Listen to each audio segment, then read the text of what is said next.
আমার প্রিয় শিক্ষার্থী বন্ধুরা, আমি প্রথমেই তোমাদের সকলকে স্বাগত জানাই। আমি গণিত শেখা সহজ উপায় ক্লাসে আজ তোমাদের একটি নতুন জিনিস নিয়ে উপস্থিত হয়েছি। তোমরা দেখতে পাচ্ছ বোর্ডে নতুন জিনিস সরল। সরল কিন্তু কথাটা সরল হলেও সরল করো কিন্তু খুব জটিল, জটিল থেকে সরল করতে হয়। আমরা সরল শুরু করছি কেবলমাত্র যোগ বিয়োগ দিয়ে, পরবর্তী ক্ষেত্রে গুণ ভাগ বন্ধনী তার সাহায্যে আমরা ক্রমশ উপরের দিকে যাব। তাহলে এখন দেখো সরল করছি গোটাকতক সংখ্যার 7, 3, 2, 5, 4 এই সংখ্যাগুলির দেখো মাঝখানে চিহ্ন দেওয়া আছে, যুক্ত বিযুক্ত। এই চিহ্নগুলি দিয়ে সংখ্যাগুলিকে একটি সম্পর্কিত করে একটি সরল করা হয়েছে, সরল অঙ্কটা করা হয়েছে। এবার এটাকে সরল করব। তাহলে সরল করব, এখানে চিহ্ন আছে দুটি।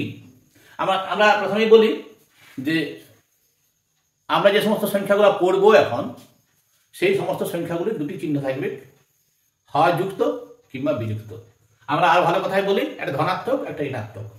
সংখ্যাটির বাঁ দিকে যে চিহ্নটা থাকে তাকে বলা হয় যুক্ত বা ধনাত্মক চিহ্ন, আর ডান দিকে সংখ্যার বাঁ দিকে যেটা থাকে সেটাই চিহ্ন তার। তাহলে দেখো এখানে প্রথমে আছে 7, 7-এর চিহ্নটি কি হবে? 7-এর চিহ্ন হবে প্লাস, যুক্ত, কিন্তু দেওয়া নেই। মনে রাখবে, প্রথমে যখন একটা সংখ্যা লিখবো তার চিহ্ন দেওয়া না থাকলে সেটাকে যুক্ত চিহ্ন ধরা হয়। ঠিক আছে। পরে 3-এর চিহ্ন হচ্ছে যুক্ত, 2-এর চিহ্ন হচ্ছে যুক্ত, 5-এর চিহ্ন বিযুক্ত, 4-এর চিহ্ন বিযুক্ত। ঠিক আছে। আমরা তাহলে দেখো যোগ বিয়োগের সরলে আমরা কি করব না, এই 3টি আছে ধনাত্মক আর 2টি আছে ঋণাত্মক। এখানে সরল করার প্রথম পদ্ধতি হচ্ছে যোগ বিয়োগে আমরা আগে যোগের কাজ করব, তারপর বিয়োগের কাজ করব। তাই যোগের কাজটা কেমন করব না, একই রকমের চিহ্নযুক্ত সংখ্যাগুলিকে যোগ করব। তাহলে 7, 3, 2 তিনটেই ধনাত্মক চিহ্নযুক্ত, এদের যোগ হবে কত? 7 আর 3 10 আর দিয়ে 12। ঠিক আছে। এরপর 5 আর 4, দেখো অনেকে 5 যুক্ত 4 করে একটা বন্ধনী দিয়ে দেয়, অঙ্কটা ক্রমশ জটিল হয়ে যায়। কিচ্ছু প্রয়োজন নাই। আমরা মানে বিযুক্ত এবং বিযুক্ত যোগ করলে যে যোগফলটা হবে সেটা বিযুক্তই হবে। তাহলে বিযুক্ত 5 আর 4 যোগ, তো 5 আর 4 যোগ করলে 9। ঠিক আছে। তাহলে দেখো আমাদের কাজ প্রথমে যোগের কাজ হলো সরলে, যোগ বিয়োগের সরলে যোগের কাজ হলো, এটাও যোগ এটাও যোগ। এরপর কি আছে? 12 বিযুক্ত 9। তাহলে এরপর বিয়োগের কাজ করবো। তা 12 থেকে 9 বিয়োগ, 12 থেকে 9 বিয়োগ করলে 3। এটাকে আমরা আর কিছু করার নেই, মানে এই অংশটির সহজতম উত্তর হলো 3।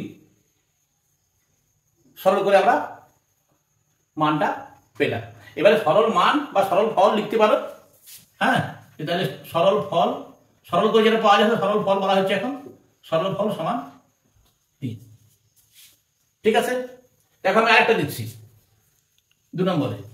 অনেকগুলো সংখ্যাগুলি এরকম আছে, 7 - 3 যুক্ত 2 -5 যুক্ত 3। ঠিক আছে। এবার দেখো, তাহলে দেখো দ্বিতীয় সরলটিতে সংখ্যাগুলো কেমন আছে না, এখানে দেখো 7, 3, 2, 5, 6 যাদের চিহ্নগুলি আছে যুক্ত বিযুক্ত যুক্ত বিযুক্ত যুক্ত। তাহলে আমাদের প্রথম কাজ হবে কি না, প্রথম কাজ হবে যে একই চিহ্ন যুক্ত সংখ্যাগুলিকে একদিকে নিয়ে আসা। তাহলে আমরা প্রথমেই ধনাত্মক চিহ্ন বা যুক্ত চিহ্ন যুক্ত সংখ্যাগুলিকে প্রথমে লিখব। তাহলে প্রথমে 7 আছে, 7 ধনাত্মক চিহ্ন যুক্ত। এবারে যুক্ত 2 যুক্ত 6। ঠিক আছে। ধনাত্মকগুলি আমরা প্রথমে লিখলাম সব। এবারে পড়ে রইল ঋণাত্মকগুলি, মানে বিযুক্ত চিহ্ন দিয়ে যেগুলি আছে। তাহলে বিযুক্ত 3 বিযুক্ত 5। ঠিক আছে।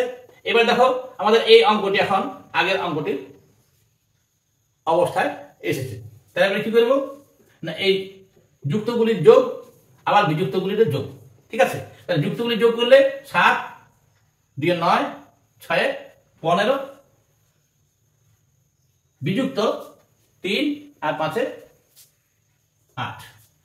ঠিক আছে, তাহলে আমরা কি করলাম, প্রথমে সংখ্যাগুলিকে সাজানো হলো, একদিকে ধনাত্মক একদিকে ঋণাত্মক, মানে যুক্তগুলি একদিকে বিযুক্তগুলি আরেকদিকে। এরপর যুক্তগুলির যোগ আবার বিযুক্তগুলির যোগ, তাহলে যুক্তগুলির যোগ 15, বিযুক্তগুলির যোগ 8। মনে রাখবেন বিযুক্তগুলির যোগ করে কিন্তু বিযুক্ত চিহ্ন হয়, তাহলে সমান এবার 15 বিযুক্ত 8।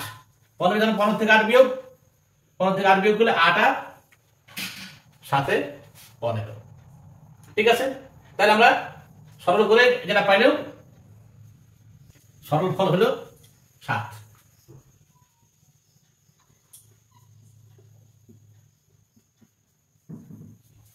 আরেকটা দেখা যাক, একটু বড় সংখ্যা দিচ্ছি, 15 বিযুক্ত 6 যুক্ত 9 বিযুক্ত 8। ঠিক আছে, তাহলে এরপর আমি করছি পরপর।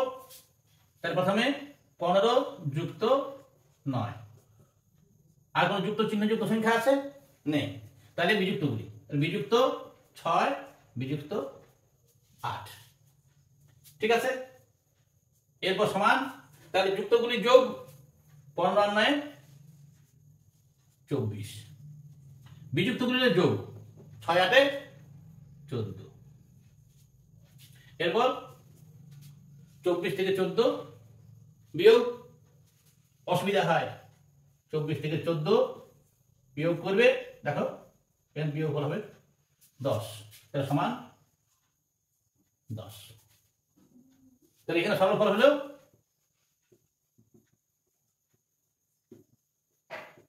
10। ঠিক আছে, আমরা এবার পরবর্তী ভিডিওতে চলে যাব, সেখানে 3 অঙ্কের সংখ্যা নিয়ে হাজির হব। যোগ বিয়োগের সরল আমি এখানে শেষ করছি, তোমরা কিছু প্র্যাকটিস করো, আশা করি খুব সহজভাবেই শিখতে পারবে। ধন্যবাদ।